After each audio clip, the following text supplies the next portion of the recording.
Good morning, folks. It's Thursday, right before Friday Night Lights, a day before Friday Night Lights, but it is Thursday after last Friday's game, and we're back. We're back with the Coach's Corner. We're excited to be back. Second show of the season, and this is the first show after the first game, I-10 rivalry against the Sonora Broncos. It was a crazy game. It was a lot of fun. Close game, real close game. Close game, and I mean, A little frustration, but other than that, it was a good game.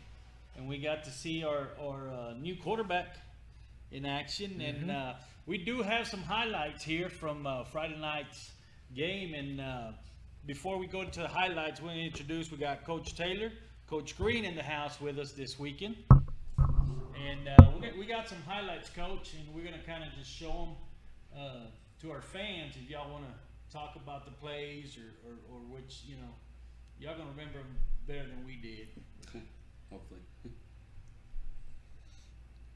This is Logan Fay on a 54-yard interception. Yeah, this was just, he played it. I told him today he played it picture perfect because Wink's going to do similar stuff. Attack the upfield shoulder, had his eyes on the quarterback, and that's picture perfect. That's how we coach him. It was awesome. It's humbling moment to see your kids be that coachable. This is Childress on a 31-yard pass to Max Everett. Yeah, we thought Charles did a really good job for his first ever, varsity football game as a quarterback.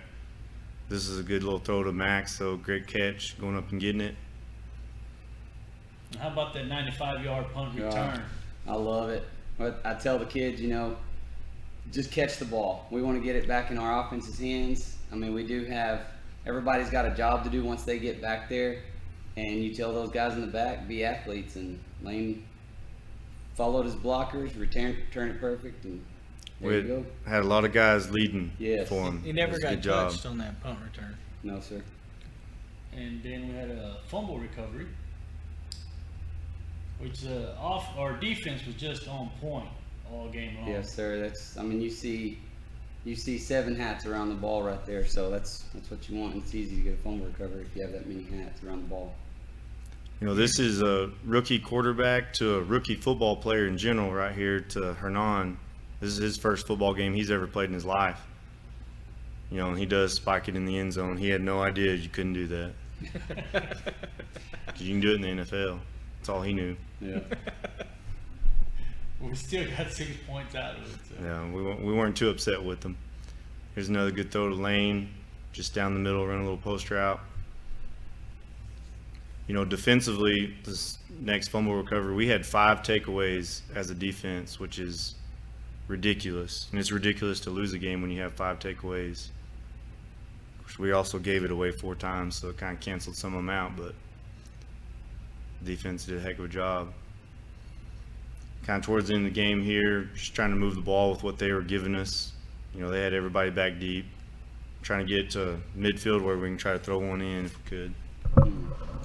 And well, Coach, and then score was 30-20, right? That was the final score to last Friday night.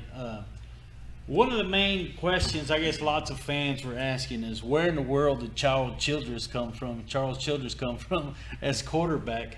And he was a lineman last year, right? He played lineman, and then pretty much, one of the things I talked about is shows the leadership of some of these Lions is that he stepped up and said, I'll give it a shot, and I think he did all right. I think he was nervous.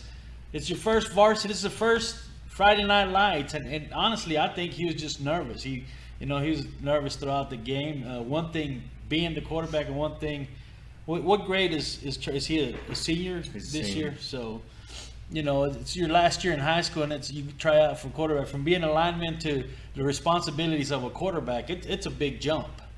It is. It's a lot different. He's the last 2 years he's been a lineman. His freshman year, he played a little bit of a fullback position at Winters, so at least there's a little bit of skill in there that he's had in his career. But it kind of just happened this spring. We weren't going to have, going into the spring, we had one guy returning that had ever played the position, and so Charles had done some stuff for us on scout team during football during the season before. He always kind of was in my ear telling me things whenever we're running scout, things a quarterback would know, and just showing his intelligence, his football IQ. He showed that during the season on scout team all the time. And so one day he was just like, "Coach, let me try it. I can sling it." And we were kind of in desperate need of somebody. So I was like, "All right, let's go." And he did a heck of a job this spring, 7-on-7, all of that. He's done a good job. He's just has a really good IQ about him. Yes, sir. Yes. I thought he did a heck of a job. There was times where he threw it away when he needed to. He didn't force it and stuff like that. I thought he did a good job scrambling. He looked good. And, that the number 20 for Sonora just kind of haunted us a little bit. He was, he read the offense pretty good. Other than that, there was a lot of passes that would have been completed if it wasn't for that guy. I mean, we would have moved the ball a lot better, and the way he was just knocking them down. I thought Charles did a great job. When he ran to his sidelines, he knew what to do with the ball. When he scrambled, he kept his eyes downfield no matter what. I just thought overall it was a pretty good job, especially his first varsity game at quarterback. Right. I think it's big that we didn't have any sacks. His ability to move in the pocket, throw the ball away when necessary, look downfield. We kind of joke about it, but, he's been a lineman, so he doesn't have just a lot of speed. So it's like, when you scramble, keep your eyes downfield because you're not going to go very far anyways. But and I think he did get a first down, didn't didn't he run it for a first down in one of the plays, I think? Or he might have if it was 3rd and 1, maybe. So we got to give him that. So I did see a lot of the offensive line doing some blocking. I seen Robert Barrera throw a heck of a block. It looked like Matthew De La Garza was running to the right, and he sealed the edge. And it opened it up, and Matthew went downfield. It was a heck of a block, I thought. He laid that kid down. It started off pretty slow for us offensively, and, we couldn't run the ball very well at first. And when you go through and watch film, there's a lot of things just, one little mistake here can kind of ruin a play for you. And, we saw that on film, and we'll learn from it. But there was a lot of opportunities that we kind of missed in that regards where, we get this one block, and there's just nothing but grass. Mm-hmm. But we don't get that one block, and we're getting tackled for a loss type of thing. And, that was happening to us a lot in the first half, and we're able to kind of pick it up in the second half, start getting a little more of a run game. And once we get that going, that's going to help us out quite a bit. And I think that's one of the things that Quentin and I talked about Friday night is it seemed like both teams were pretty equal. Like it was going to be one of those deals where somebody makes a little mistake on each side, somebody's going to, you better take advantage of it. Right. And it's kind of like he said, that number 20 just was reading Charles, and I think that's one of the reasons it hurt us. But,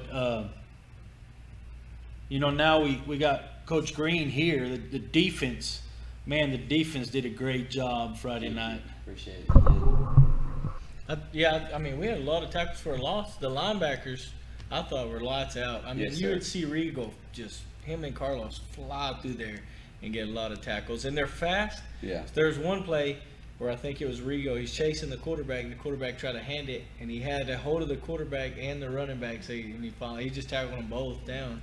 I thought it was a heck of a play. Coach Cruz does a heck of a job with those guys. And he always tells them, trust it. If you see it, trust it. And that lets them just be able to play fast. Downhill, and that's how they play, and that's just kudos to Coach Cruz. He's a heck of an inside backers coach. And they cut off a lot of passes. I guess they would run some slants. Yes, and you could see them reading it. Because the quarterback would look there first. Yep. And then you could tell he was looking for another receiver, but he messed up the timing, the play. Mm-hmm. And I was watching Carlos on one play, and the guy came in, and Carlos caught it right off the bat. And when he went over there, it messed up the whole play. Yes. Yeah, they're really good at recognizing pass, getting back into their zone, and keeping their eyes where they need to be. They're two just very coachable, disciplined kids, and very thankful that Rigo has a kid like Carlos to come up behind. Like Carlos is just kind of his mentor. He's taking him under his wing this summer. They worked out together, they hung out together, and so it's exciting. And the secondary did a heck of a job. Yes, Zayden Badil had 2 interceptions. Yes, sir. Logan Fay had one interception. Take back for a touchdown. Right? That's the one we saw. I thought, did a real good job, and some of those catches when I seen Logan read that play off, the first Yeah. quarter like that, I mean, I don't know what the quarterback was thinking. You could see Logan coming. He seen the running back. Right. He started going out, and he threw it It- right over there. The kids are being coachable. I mean, really, that's what it boils down to. They're doing the things we're telling them to do. They're working hard every day. They're being coachable, and that's one of the biggest things you can ask as a coach to your athletes is be coachable and do what you're taught to do and trust it. We're always telling them it's our job to put you in a position to be successful, and it's your job to make it happen. Just be in the right place, trust it, and do your job. And I do got to give a shout out to my defensive line. I always tell them they're sacrificial lambs. I always tell them if you're doing your job and the linebackers are making plays, we're in good shape.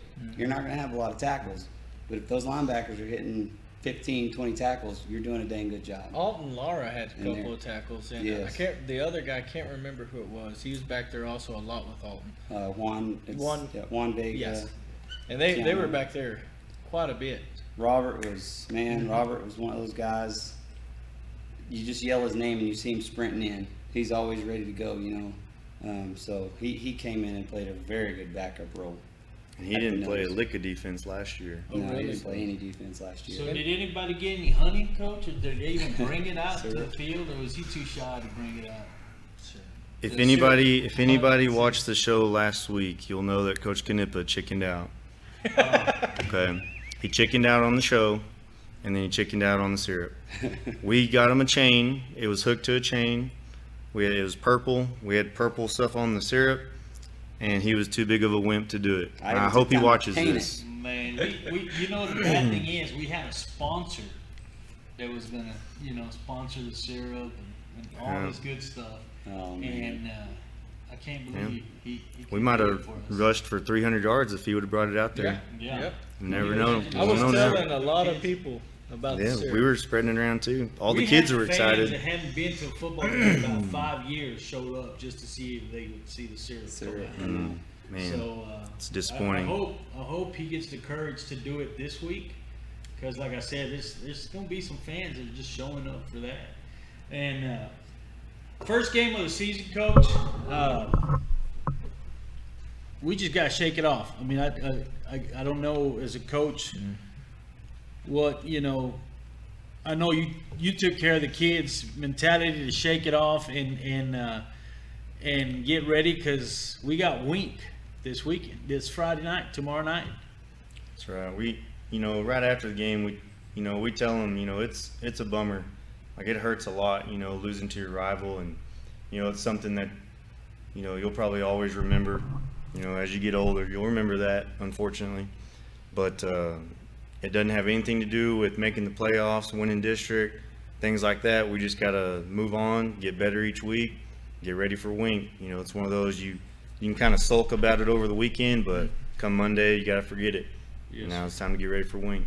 I think that'd been our first game. You got new people in play. I think you have all the right people. It's just putting it all together. I mean, there was times that Friday night we seen what we could do.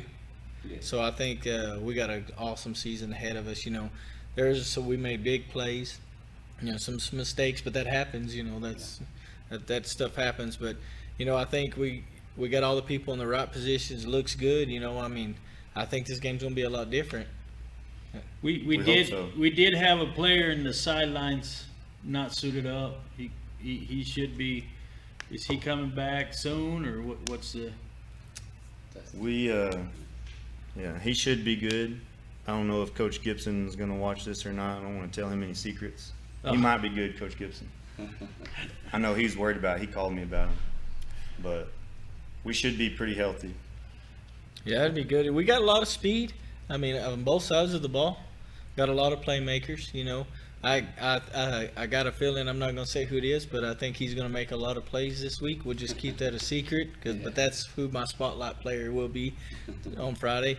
But I think there's a lot of stuff going on in the offense. It's the running and all this stuff, and I think when you get Matt Delagarza out there in the opening, he's hard to deal with. He's real hard to deal with, and that's one thing. Even last year and this year, once he gets past the line of scrimmage. And he runs hard. I mean, he'll lower his shoulder, and there's some times where he broke a couple tackles just getting up there. And I thought, you know, he did a good job running the ball. It just once he got past there, he's hard to keep down in the open Right. field. Something he focused on all summer long was trimming a little bit, you know, trimming some weight, which he wasn't big to begin with, but trimming some weight and getting faster. Like, he was very focused on speed. I mean, that's something we're preaching like crazy. So, I mean, he's done a good job of that. He can show some speed when he gets the ball in the open field. Yes, sir. And I've seen some, you know, I've seen a lot of potential from Charles. You know, he does have an arm. I mean, he's got a heck of an arm. Throws a pretty pass. And so, you know, I know y'all got some tricks up y'all sleeve, so I ain't going to say nothing about that. But, you know, I think it's going to be a good game Friday. I think we're going to see a lot of action, you know, because me and Ruben were talking about Friday night. We're at the game about, you know, this is going to be a high-paced game because you can see both teams run levels, you know, different, kind of similar offense, but a little different. And it's, you know, get down the field quick offense. So Does Wink have about the same speed as Sonora? Or, I mean, what do you think, coaches? They're very similar. I think they've got probably more size than Sonora. They've got really good skilled kids, but I think overall they're a little bit bigger kids, stronger kids. Yeah. But they've got some good speed, and they've got, you know, the head coach's son's their quarterback, and this is maybe his third year as a starting quarterback, so that makes a big difference. Yes. Whenever you have that. it'll be the same kid from last year. Right. I remember that kid. You get a little bit more pumped up first game of the season at home. I mean, this is your first Friday night at home. You know, it's got to be exciting, especially because you're going to have probably more fans. I will say we had lots of fans Friday night. Yeah. We appreciate you Lion fans for showing up and making noise. I bet you that that helps the kids a lot. You know, it pumps them up because, you know, every play they're swinging their arms up and the crowd's getting loud. So we need to do it again Friday night. It's our first home game, so we got to come out again Friday night and get ready to root for our Lions. So Yeah, we had a great crowd, great atmosphere. I did want to say that when we had to kick off from the 20-yard line, we did not call an onside. That was a mistake, just so y'all know. Nobody called an onside It was a kick nightmare for me. for us all. But it's some miscommunication. Yes. It's all well, right. talking about that, my partner here got pretty excited. So to all our viewers, we apologize that you lost us for a I few stepped on the plays. cable, yeah. Yeah. I stepped back and So We you made can a tell good we were play. excited. We were excited, and we're ready to do it again Friday night. Ozona Lions will be taking on the Wink Wildcats. Am I right? Right. Wildcats. And want to thank our coaches. But before we thank our coaches, I want to say thanks to our sponsors: Ozona Bank, Bunga Real Estate, First Baptist Church of Ozona, Rehab, West Texas Rehab Center, and Tom Thorpe Transports. Thank you so much for helping us bring this show into our fans every week. And Friday night, folks, come out. And what color? We're going purple. We'll be wearing purple. Fill the stands with purple. So wear your purple gear. Go buy your purple gear. And let's fill up them stands with purple. Stands, the side, the parking lot, whatever you want.